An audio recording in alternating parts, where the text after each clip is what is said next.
Que o nome do Senhor seja louvado, exaltado neste lugar, amados. Ainda bem que a gente está aprendendo cada dia mais a reconhecer o poder de Deus nas nossas vidas. Tem coisa melhor do que a gente entender quão maravilhoso é estar sempre na presença do nosso Deus. Tem coisa melhor do que isso. A gente busca tantas coisas, né? E esquece de buscar o mais essencial. Esse dia eu estava lembrando sobre isso, né? Sobre Marta, sobre Maria. E até eu gosto muito de brincar muito com essa passagem, que às vezes as pessoas são tão atarefadas no seu dia a dia, querem de qualquer maneira com as suas tarefas pensarem que estão agradando a Deus, que na verdade elas estão completamente ao contrário, estão desagradando a Deus. Deus não quer que a gente fique atarefados.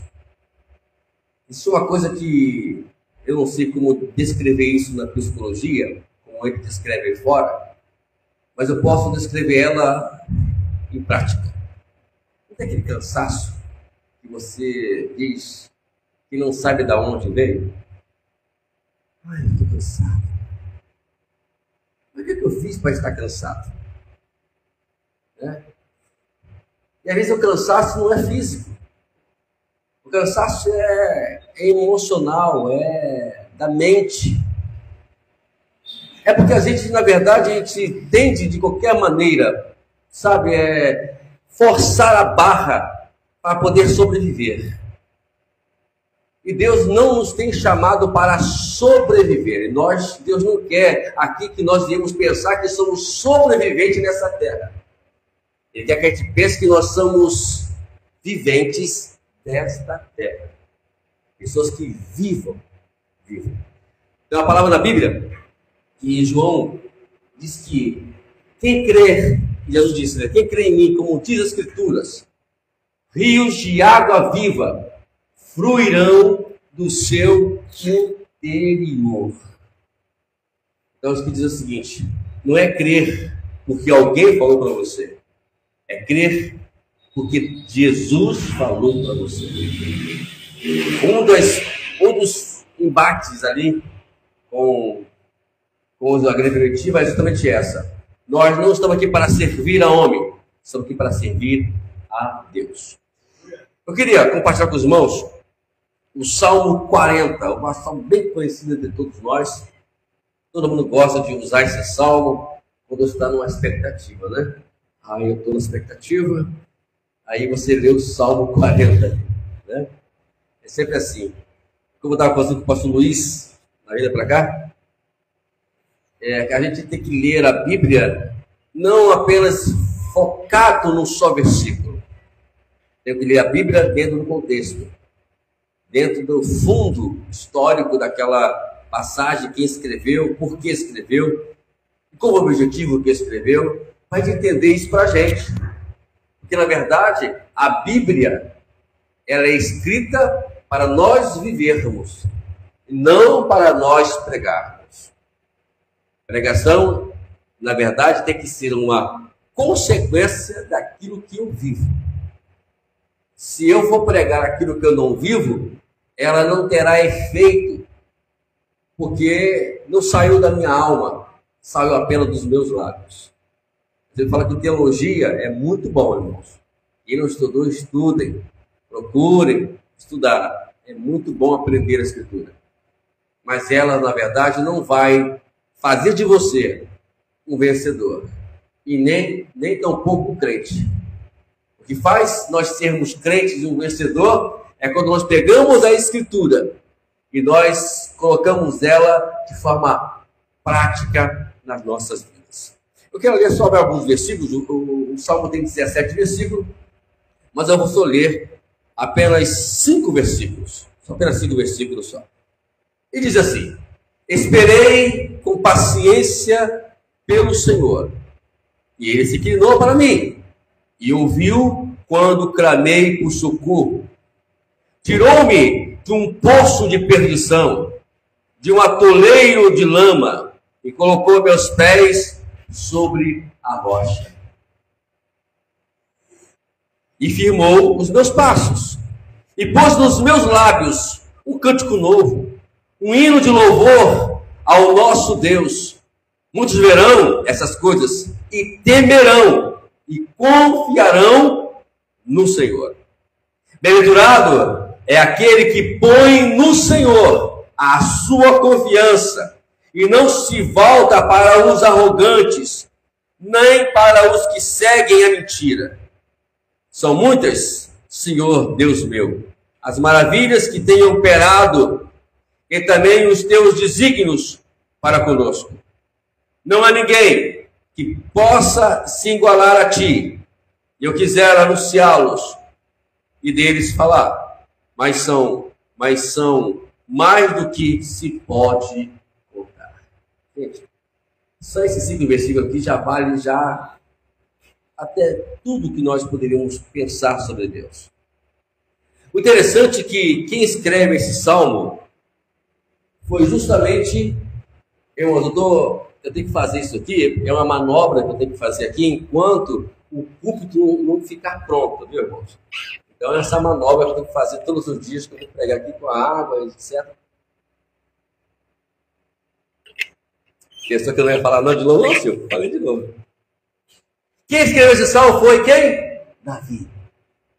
Eu fico imaginando como foi a forma ou o momento que Davi escreveu esse salmo. Não sabemos exatamente quando foi, se foi lá no deserto, quando ele pastoreava a ovelha do seu pai, ou se foi em meio à perseguição que ele sofreu de Saul. Mas o que importa é que ele descreve, o salmo, na verdade, elas são uma forma de expressar sentimentos.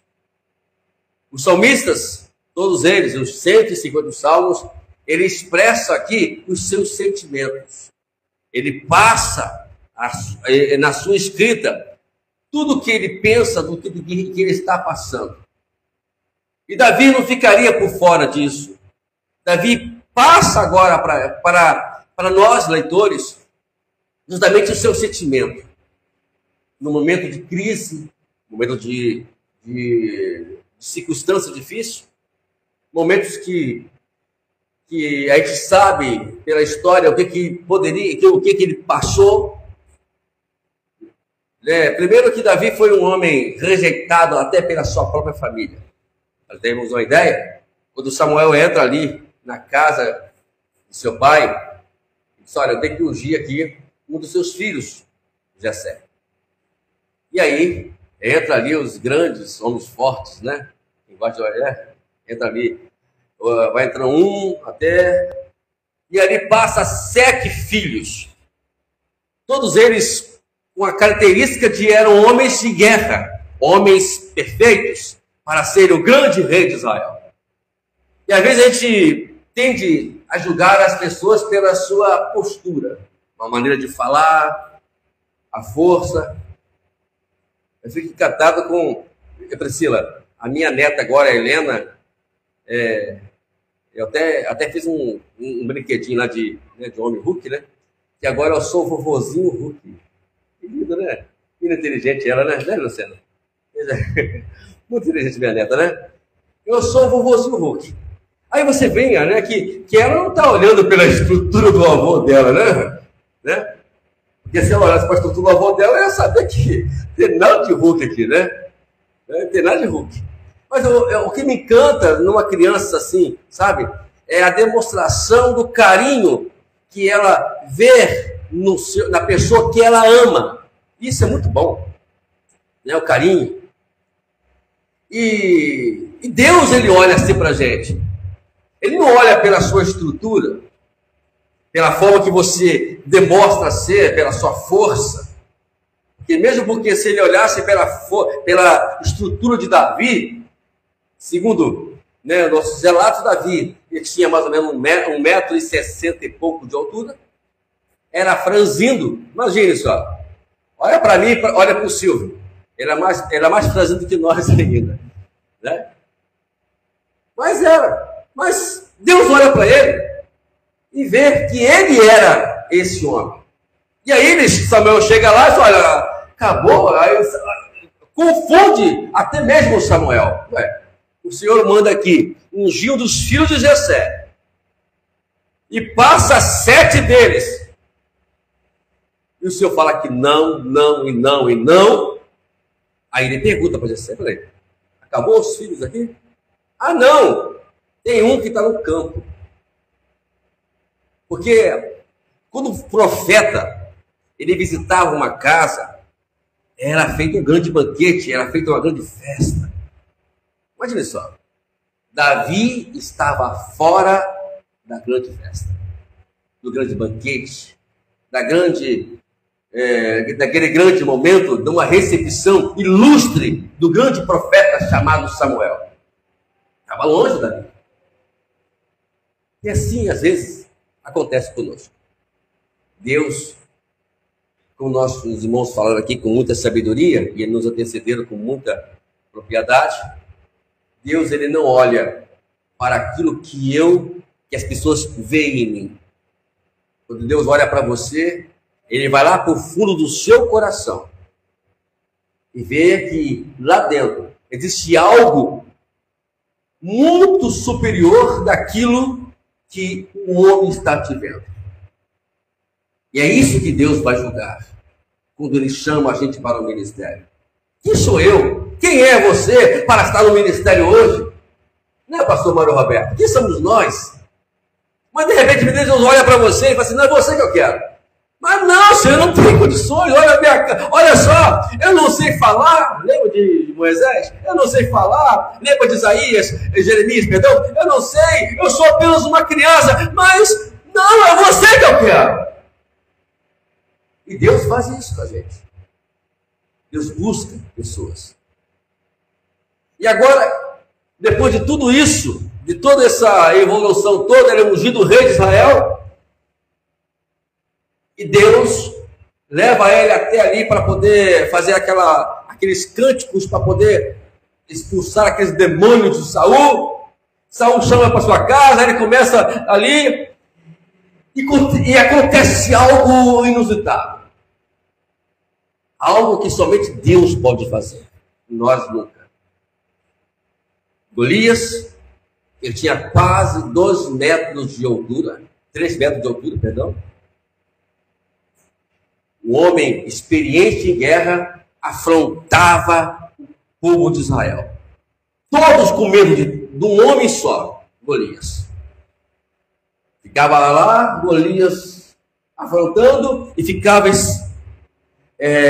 Saul e seus soldados acuados, não sabiam o que fazer. Davi, então, aparece para levar um lanchinho para os seus irmãos. Então, a primeira coisa que nós aprendemos aqui na vida de Davi é que Davi era servo. Quando nós somos servos, Deus sempre tem providência e quer usar justamente os servos. E aí Davi chega lá, diz, o que está acontecendo aqui? Porque eu estava muito alvoroço. Ah, tem um camarada aí chamado Golias, afrontando o povo de Israel, e está todo mundo com medo. E Davi faz uma pergunta inteligente. O que o rei dará para quem destruir ou acabar com esse gigante? Olha a confiança que Davi tinha em Deus.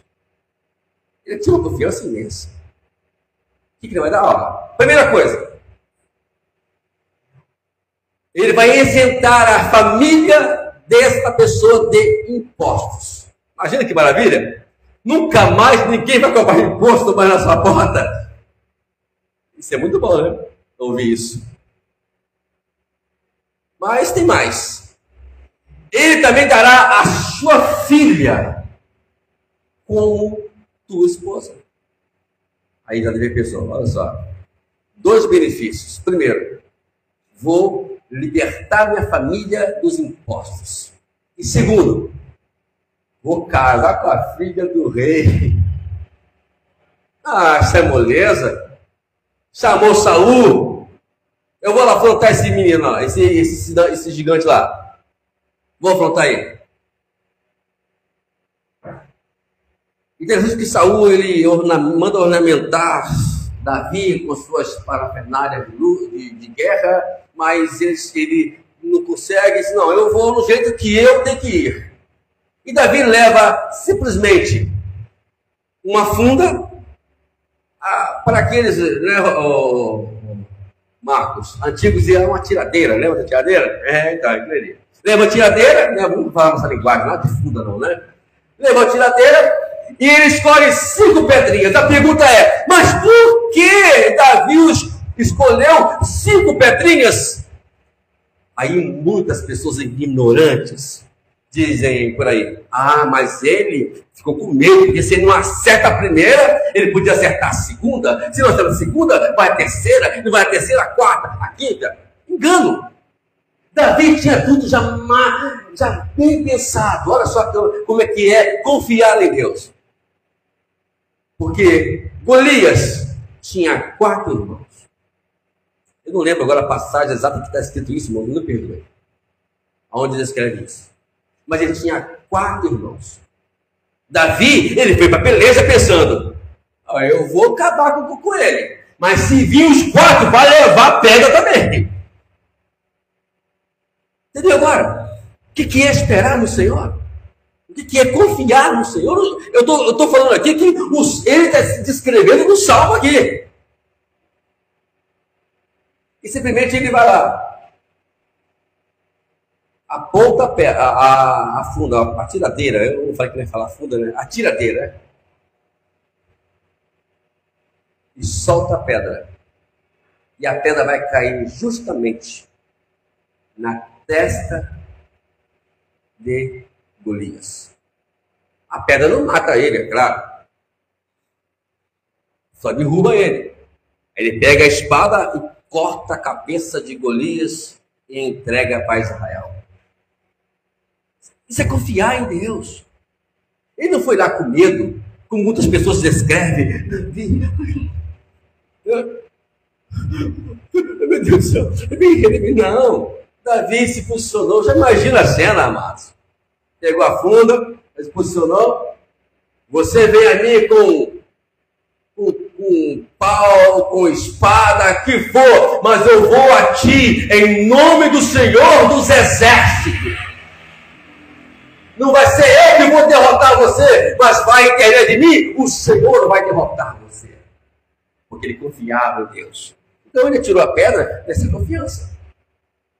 Quem levou a pedra lá na testa de Golias foi Deus. Nós aprendemos, amados, que a confiança, ela é tudo no momento mais crítico da nossa vida. Vamos aprender a confiar em Deus. Eu estou pregando aqui, amados, algo que eu estou vivendo.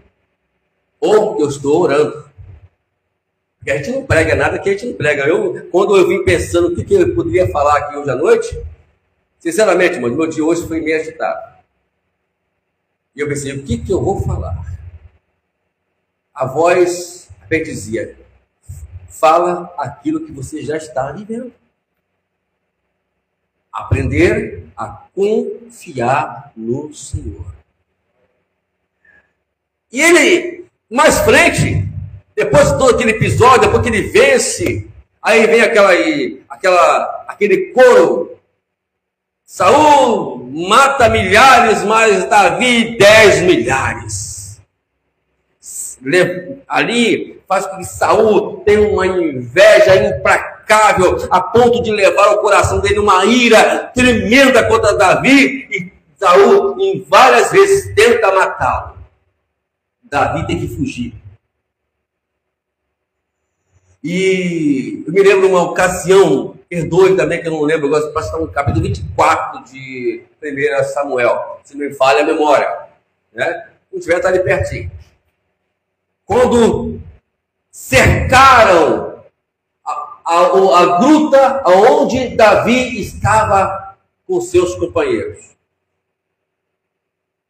Ali era um momento perdido.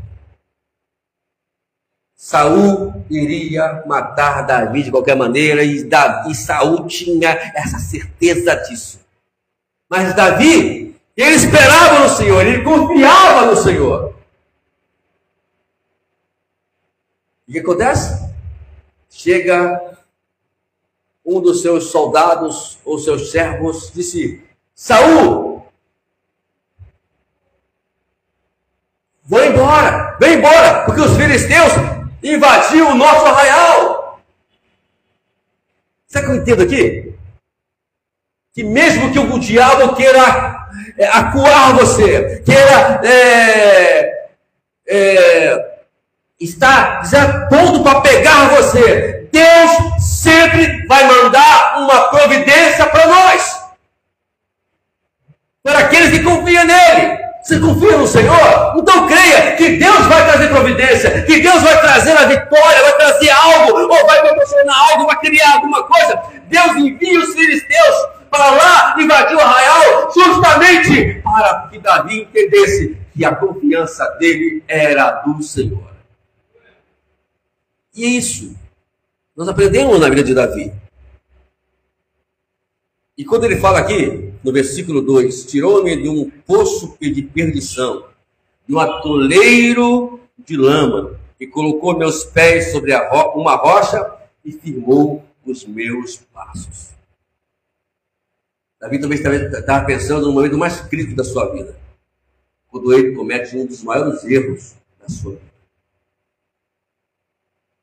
E quando ele vai lá e, primeiramente, comete um pecado de adultério, e depois desse pecado, quando a casa caiu, né? Tem aquele negócio, a casa caiu.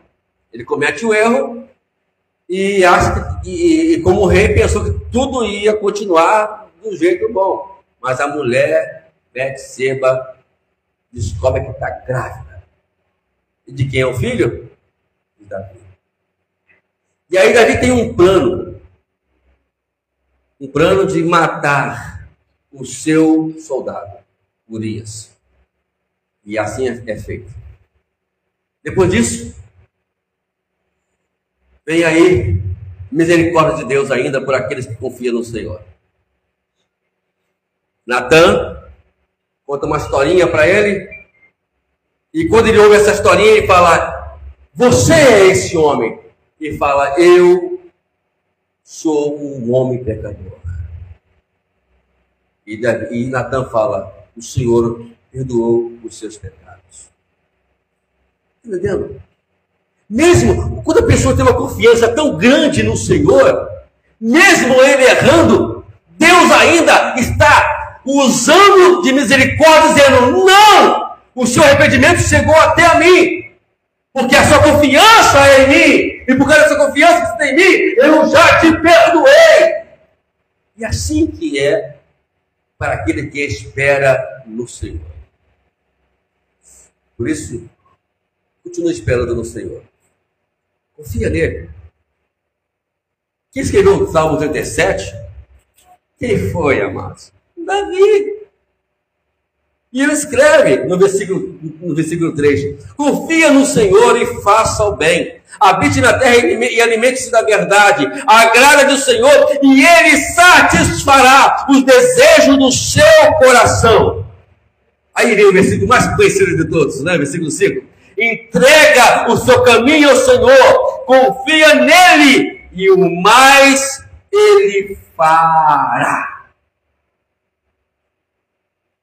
Tudo que Deus quer de nós é somente uma única coisa: que você confie nele. É muito fácil eu dizer que Deus é soberano, criador do céu e da terra. Não, ele quer que você fale isso na prática.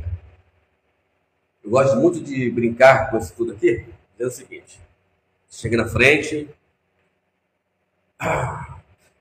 bom, glória a Deus, Deus é poderoso, Deus, Ele é isso, Deus, Ele é aquilo. Aí Deus disse: olha, vou colocar você na prova, vou dizer que você, vou ver se você confia em mim mesmo, né? Aí Ele coloca tudo na prova. Outra coisa que essa semana Deus me fez flutuar né, de bênção, quando eu estava pensando em alguma coisa lá no meu trabalho, e aí eu estava orando, orava, eu ia para lá, eu ia para cá orando, sabe, irmãos? E tem naquele momento que você para e lembra, ou melhor, o Espírito Santo lembra você. Lembra quando Moisés estava em frente ao Mar Vermelho? O que ele falou para mim? Eu disse, não, ele falou que, Senhor, está aí o inimigo aqui, o que eu vou fazer? E o que eu disse para ele? A voz dele, bem forte, é que era para marchar, era para continuar a caminhada, porque grande é o livramento que o Senhor vai nos dar. Entendeu? É isso.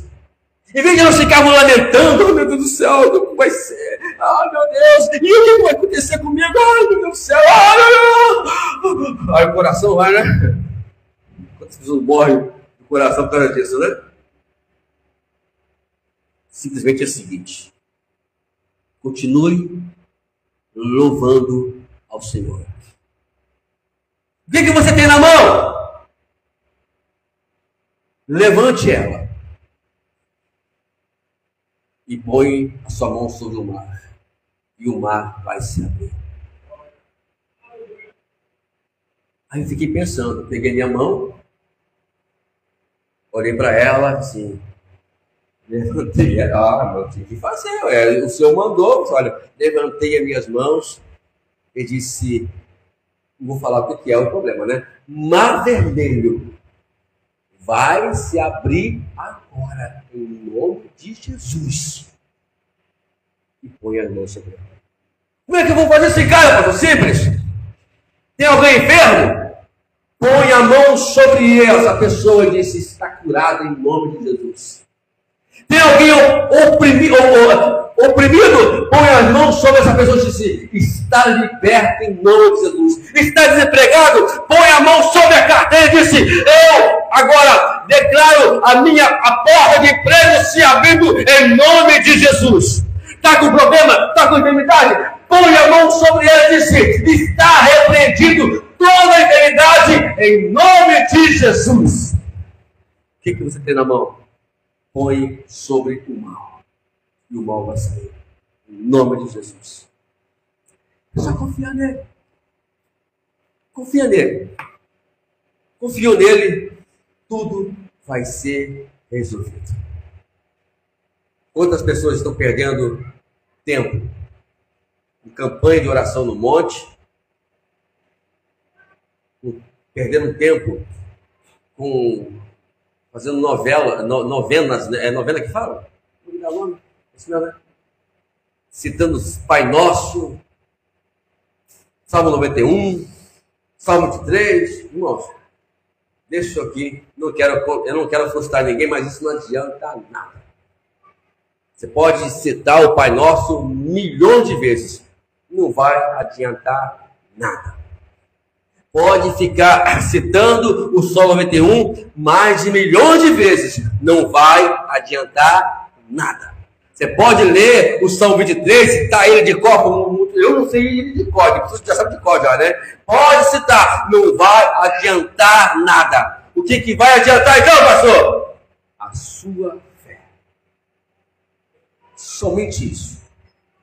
Declare. Usando as mãos. Como a nossa irmã aqui, Amanda cantou. Levanta as mãos. Irmãos, é uma oportunidade que nós temos. Quando a gente ouve essa canção, levanta a mão. Entendeu? Se o canto está mandando levanta a mão, porque Deus, quando Ele nos dá essa, mobilizando esses cultos de cântico, é para poder também ser profético para a nossa vida. Aproveite a ocasião da música, do cântico, da letra, e começa também a se envolver com essa letra. Porque pode ser, ou eu quase tenho certeza absoluta, que é Deus mobilizando aqui na frente para poder abençoar a cada vida que está ouvindo essa canção, ou ouvindo qualquer, seja qual for ela. É só fazer isso. Eu estou no rádio, eu estou no carro e ouço a canção. Eu vou perder tempo? Feche meus olhos. Não, meu, não pode fechar o olho não, né? Tá dirigindo.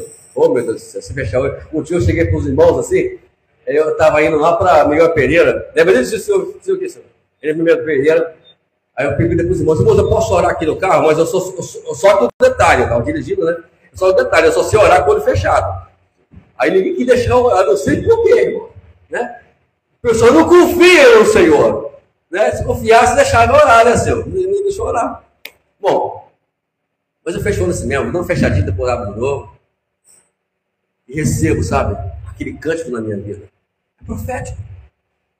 A profecia, ela não é somente a pregação ou algo pessoal que vem com alguém dizer para você. A profecia também está envolvida nos cânticos.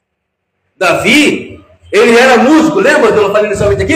Ele ia lá no tempo de Saul, o que ele fazia? Enquanto Saul estava atormentado por os demônios, ele louvava a Deus e os demônios eram expulsos na vida de Saul. Tem demônio? Não tem jeito. Tem que cantar. O demônio começar a operar na tua vida, irmãos, lá na sua casa, ou onde for, bota um hino. Comece a cantar. Comece a louvar. Não para de louvar, não. Mesma dor, louve. Não tem aquela canção? Então louve, louve, louve, louve. Não sei cantar não, mas é louve, louve, louve, louve. E louve, louve. E você vai ver a ação de Deus na sua vida. Amém? Glória a Deus por isso. Confia no Senhor. Esperei com paciência no Senhor. E Ele, por quê? Porque Ele ouviu o meu clamor. Falar com Deus é simplesmente acreditar que Ele está te ouvindo.